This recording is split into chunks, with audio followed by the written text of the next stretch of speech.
He say, she say, we say, I say, hearing out them points of views when I see it my way.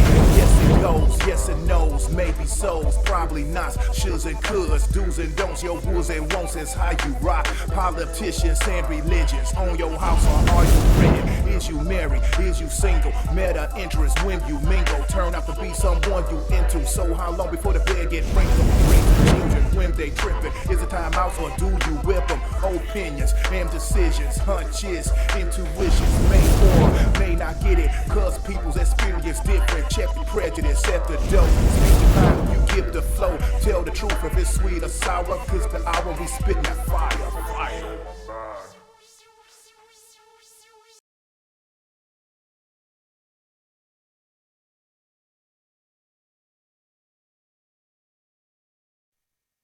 Selma. Right.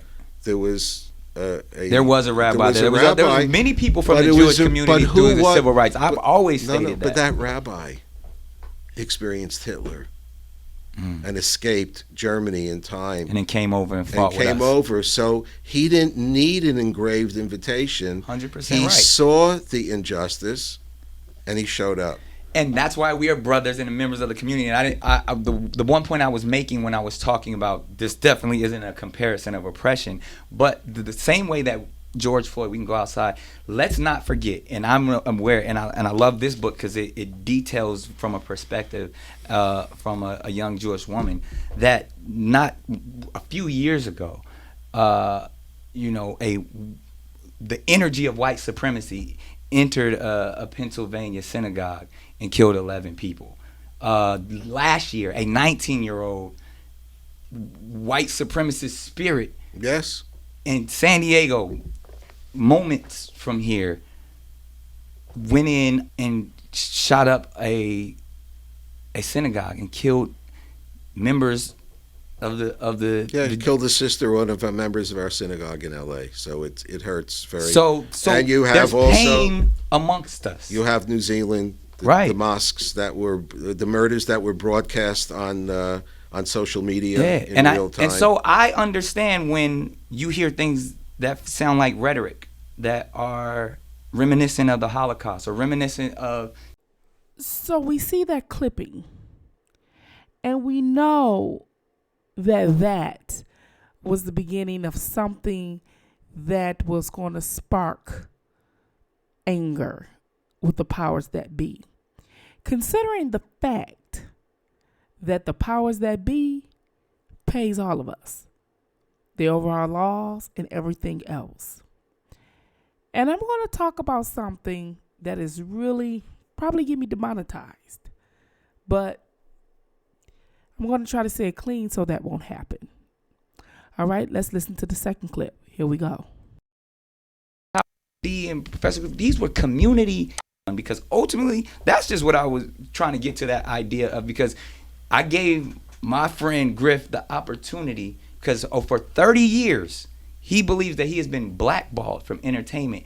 And my first question was, why? What happened? What did you say that not even 30 years can get you back to where you need to get to? That got you kicked out by your friends. People don't know that, a lot of people don't know that Chuck D and Professor Griff, these were community activists. They weren't rappers. These were people that worked with children and was trying those same concepts that you speak of in the 80s and the 90s, were trying to build their community, empower their community. And whether it's rhetoric, whether it's hate speech that's perceived, they hear that there's a supreme power over them that's keeping them in these low, disenfranchised states. So I must speak my truth to that power in order for me to build up. And you brought up some great things. There would be no word ghetto. We know the word ghetto because that is a Jewish word.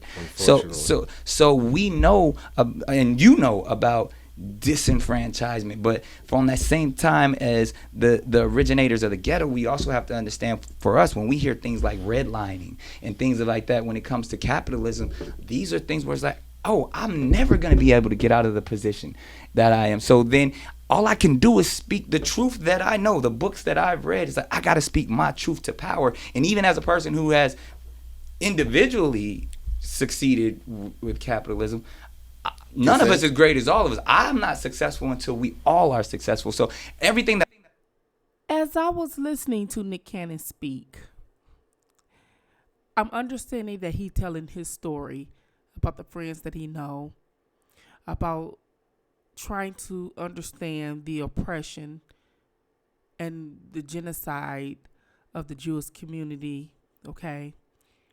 And then he brought up earlier in the segment about the slanging, the genocide of the synagogue, and trying to correlate slavery with the Jews and how two cultures can understand oppression, hatred, degradation, being slain, and things of that nature. But at the same time, there are two men. One is explaining understanding, while the other is silent, listening, and building and fueling inside. Now, I don't know about you, but when I seen that, I seen the rabbi fueling. And I think that Nick was so caught up in trying to correlate the two cultures that he didn't see the demeanor and pay attention to the demeanor of the rabbi, which sparked the anger at Viacom and everyone else in the Jewish community. But we're going to be talking about something else, and that was Nick Cannon. We knew what all play out. That was 2 years ago. But let's talk about something recent with Whoopie. Let's take a listen. Board removed a graphic novel about the Holocaust from its curriculum. Listen to this. The Holocaust isn't about race. No, it's not about race. It's about man's inhumanity to man. That's what it's about. But it's about white supremacy. It's about going after it's Jews not about and race. But these are two white groups of people. All right, so others at the table, along with critics, pointed out that the Nazis, in fact, did see Jewish people as an inferior race. On The Late Show with Stephen Colbert, she appeared to stand by what she said. Listen to this. I was saying, you can't call this racism. This was evil. Mm-hmm. This wasn't based on the skin. Have you come to understand that the Nazis saw it as race? Well, because they might, asking the Nazis, they would say, yes, it's a racial issue. Well, see, this is what's interesting to me, because the Nazis lied. It wasn't. They had issues with ethnicity, not with race, because most of the Nazis were white people, and most of the people they were attacking were white people. So to me... All right, so Goldberg issued an apology on Twitter last night saying, quote, "I stand corrected, I'm sorry." Before I had to sit up here and do commentary on this, I had to go back and read some books I had from college. So I had to actually go into the garage and dig up some things. And unfortunately, there was some things right there. And of course, I didn't go back and read the whole text or whatever. But I think I went back and highlighted some stuff. I was like, okay, yeah, I remember talking about the Jews and the German people and the hatred, and everything else. And what I'm saying is, a lot of times people get conflicted between this symbol and that one. And people tend to look skin deep as far as they go.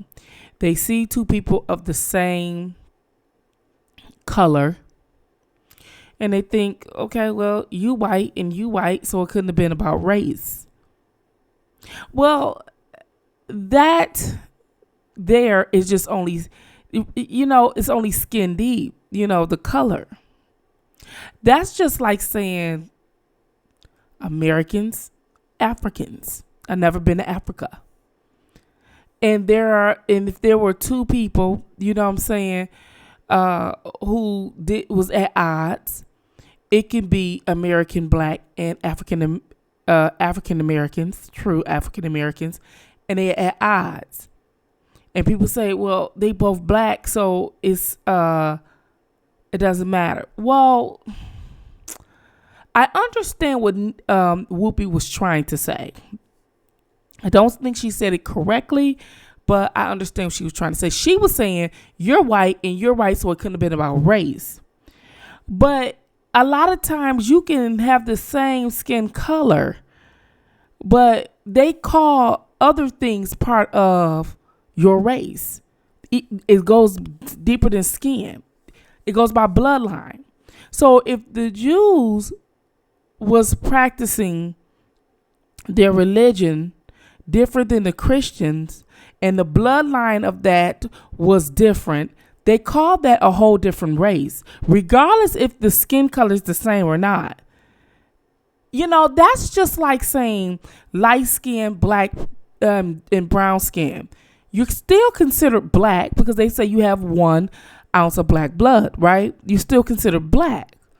However, and there is however in those sentences, although somebody fair skin can be just as white as somebody else, you're still black.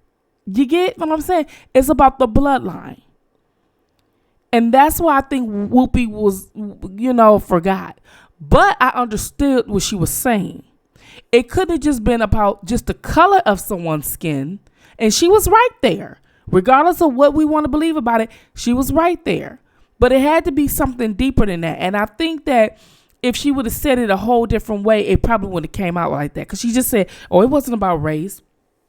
Instead of asking the question and putting it to the point where, teach me, how is it that somebody of the same color skin go at odds with each other and it's about race? And then let someone from that Jewish community explain a little bit more to you thoroughly before you say it's just not about race. We know as black people, we have people that look white and they're black. Everything ain't just skin deep, Whoopi. So I understand. But however, again, and there is however in those sentences,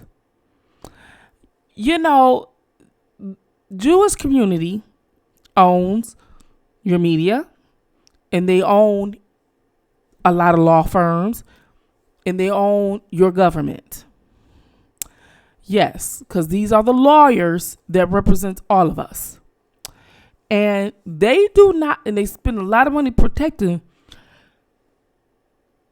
themselves. Excuse me. They put a lot of money protecting themselves. And they save their money for their own. Unlike us in Black America. So even when Nick Cannon was trying to compare the suffering that both cultures went through, they find it to be offensive to put that culture against what they went through. When all actuality, human degradation is wrong across the board. Period. Nobody has a right to play Jesus. So in the meantime, and in between time, this is just interesting. It's interesting. It is just interesting to see all this play out the way it's played out. Anyways, this is Spittinfire. This is my take on the Whoopi Goldberg situation. I really just think she didn't think before she did anything. But had it been a man said that, like Nick Cannon, he went through the ringer. She get 2 weeks suspension. Fire out.